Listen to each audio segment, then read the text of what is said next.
Լրագրողները քեզ բակեցին դեր։ Վայ, ներողություն։ Ընդ է ժողովուրդ։ Ժողովուրդ հետ եկեք իրականների մոտ։ Ես որպես հայ քրիստոնյա ազգ, որ այսօր իմ ժողովուրդ իրենց պայքարով, իրենց մասնակցությամբ արդեն 44 մեծ հզոր պետություններից առավել ընդունել են ցեղասպանությունը, որ դա միայն հարկավոր հարգեր գնահատել, դա աշխատանքն է մեր ամբողջ հայ ազգի, դրսի ազդեցիկ մեր հայերի, մենք չենք կարող մեր անցյալը մոռանանք, ուրեմն եթե մոռանանք, ուրեմն ապագա չենք կարող ունենալ։ Ես 100-ամյակի կապակցությամբ Սովետաշրջանում կառուցել եմ ցեղասպանության եկեղեցի, այնպես որևէ մի հայ իրավունք չունի ոչ ուրանալու, ոչ մոռանալու։ Ես ուրիշ հարցեր այսօր չպատասխանեմ, ինձ կներեք։ Դուք որ կվախենան իշխանությունները Արարատին նայել։ Ասել եմ, կողեր ժառնում, ասել եմ, որ այսօր ոչ մեկը չէր կարող պատկերացնել, որ իշխանության ներկայացուցիչ չի կարող Հրիշչյանի նայի մասից Սարին, չի կարող ցեղասպանությունից խոսել, չի կարող Արցախից խոսել, որ այսօր տաճարը Ստեփանակերտում քանդում են, դա մենք չենք պատկերացրել, անհնար եղել այդ մասին մտածել։ Պարոն Ծառուկյան, եթե փառք են անել, խորոված փառք են անել։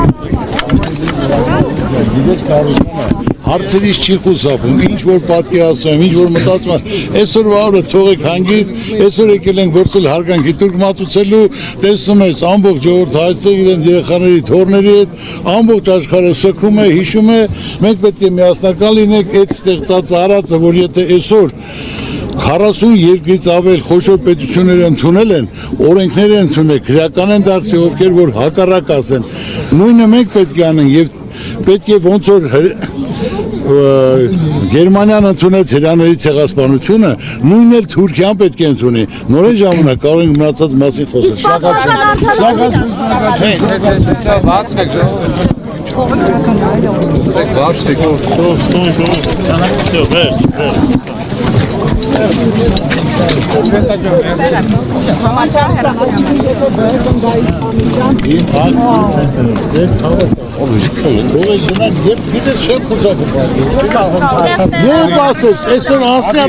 Վարչապետի տեխնատուների թիվը ավելացավ։ Բայց չեք ասի ովքեր են։ Բայց մեկը ասելու ենք, դուք եք համաձայնություն տալու, իմ թիմակիցներն էլ լինելու է ապագայի վարչապետ, որից մեր ժողովուրդը այս վիճակից դուրս գա, ձեր ցավը տանեմ, գնացեք շփվեք, ցանկացած որտեղ կլինի, վարչական շրջան կլինի գյուղեր, մարդկանց վիճակը ծանր է, մտքերի մեջ, պատի տակ նստած, ջղայնացած, թե ոնց պետք է վարկը փակի, եւ պետք է խնդիրը, մենք ազգովի պետք է մտածենք դա անենք։ Կապ չունի Ծառուկյանն որ կուսակցություն, այլ ազգովի, երբ որ եղանք միասնական,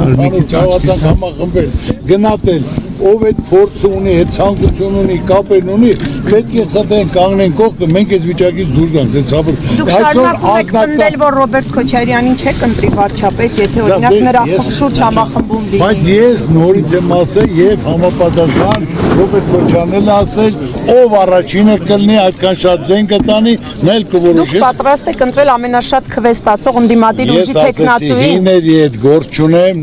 եթե Քոչարյանը լինի, բայց ձեզ ասում են մի հին դուք եք, պարոն Ծառուկյան։ Ձեզ ասում են մի հին, այսինքն նախկին էլ դուք եք։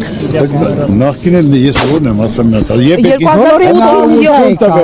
ամբողջ կյանքը պայքարել եմ, որ կարողանամ այդ ծրագիր իրականացնեմ, իմ կապերն օգտագործեմ, ժողովրդի մատից փուշ անենք, մեր երկիրը ծաղկացնենք, զարգացնենք, հասարակ մի բան, այսօր Հայաստանը ունեց մի հատ ոլորտ սպորտ, այն էլ որ Ծառուկյանը հիմքը դրել է, գումարներ դրել է, զարգացել է 25 տարի, որ այսօր եւ թիմային եւ աշխարհում բացի ոսկե մեդալից ուրիշ բան չի։ Քաղաքական որոշում էր այդ սպորտի հետ Ծառուկյան։ Հաղորդի նախագծի։ Ես խոստովեցի չէ որ կպատասխան։ Շնորհակալություն։ Նախագահի պաշտպան։ Ես հարգում եմ, ես խնդրեմ քեզ։ Պարոն Ծառուկյան, երեխեք լավ ավարտենք իշխանում։ Լավ, սոյել մի գնա։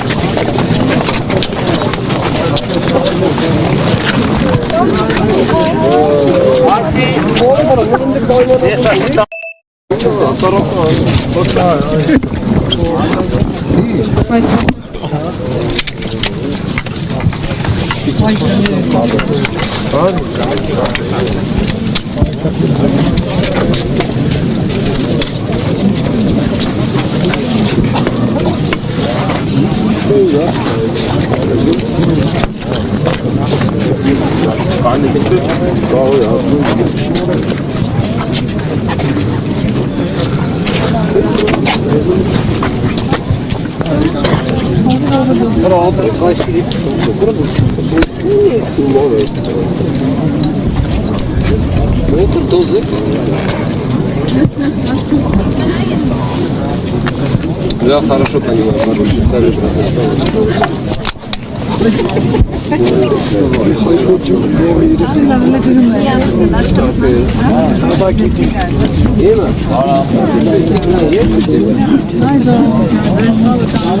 Аккумулятор?